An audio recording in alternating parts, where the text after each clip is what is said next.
If you ever grew up in or near the Appalachian Mountains, you know that food wasn't just about eating. It was about surviving, sharing, and remembering who you were. Long before grocery stores, fast food, or microwave dinners, Appalachian grandmothers cooked with what they had, straight from the land, the garden, the creek, and the smokehouse. Today, we're stepping back in time to a wooden kitchen with a cast-iron stove, flour dust in the air, and a grandmother who never used a recipe because she didn't need one. These are the forgotten Appalachian dishes your grandmother used to make and the stories behind them. 1. Soup, beans, and cornbread in Appalachia. Soup beans weren't just food. They were a way of life. Dried pinto beans simmered slowly for hours with a bit of salt pork or fatback, filling the house with a smell that meant home. Cornbread baked in a cast-iron skillet, crispy on the outside, soft in the middle, was never sweet.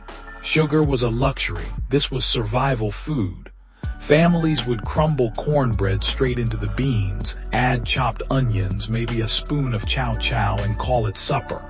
Simple, filling, honest, and somehow, it always tasted better at Grandma's house. 2. Fried green tomatoes. Before they were trendy cafe food, fried green tomatoes were a practical solution. When frost threatened the garden, grandmothers picked the tomatoes early, still green, still firm.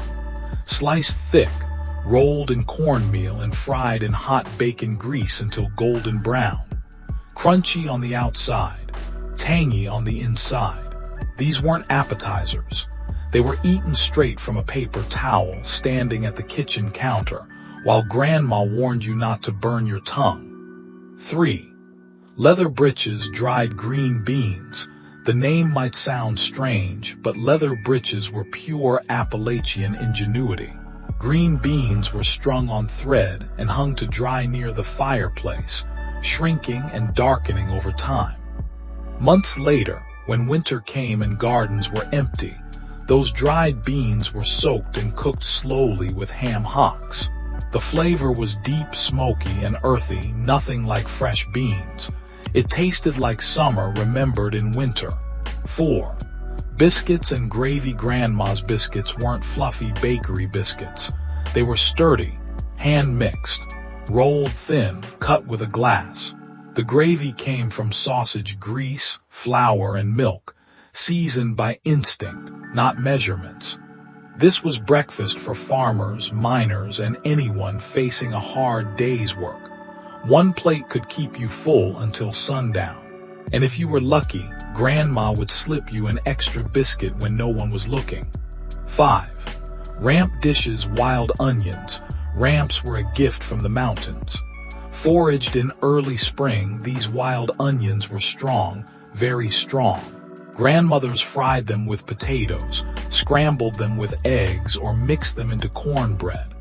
The smell lingered for days, but nobody complained, because ramps meant winter was over and fresh food had returned. 6. Fried apples. Not every Appalachian dish was savory. Fried apples were a simple dessert, or sometimes breakfast. Sliced apples cooked slowly with butter, a little sugar and cinnamon until soft and caramelized. Served alongside biscuits, pork chops, or eaten straight from the pan. Grandma called it making do. We called it comfort. 7. Corn pone and hoe cakes. Before ovens were common, cornbread was cooked wherever it could be.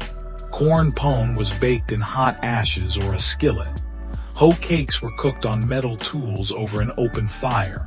No flour, no sugar, just cornmeal, water, and salt. Food didn't have to be fancy to be good. It just had to keep you going. 8. Apple stack cake. This was the cake that showed up for special occasions. Thin layers of dense cake stacked high, filled with spiced dried apple filling. It was often made days ahead so the layers could soften and blend together. Weddings, holidays, funerals. If there was an apple stack cake, you knew the event mattered. 9.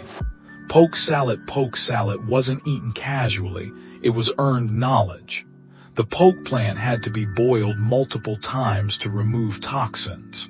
Grandmothers knew exactly how to prepare it safely. Fried with eggs or bacon grease, it was bitter, rich, and deeply traditional. A reminder that Appalachian cooking came from knowing the land, not just owning it. 10. Buttermilk and cornbread, one of the simplest meals of all.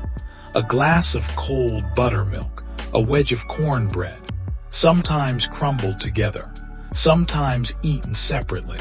It wasn't poverty food, it was heritage food.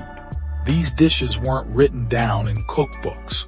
They were passed down by watching, by tasting, by standing beside a grandmother who cooked with memory instead of measurements. Today, many of these Appalachian dishes are fading away, replaced by convenience and fast food. But every time someone cooks soup beans, fries green tomatoes, or bakes cornbread in a cast iron skillet, a piece of that history lives on. If this video reminded you of your grandmother, your childhood, or a meal you haven't tasted in years, then these recipes are not forgotten after all. Thanks for watching. If you enjoyed this journey through Appalachian food history, please like, subscribe, and share your favorite grandmother's dish in the comments. Because stories, just like recipes, are meant to be passed down.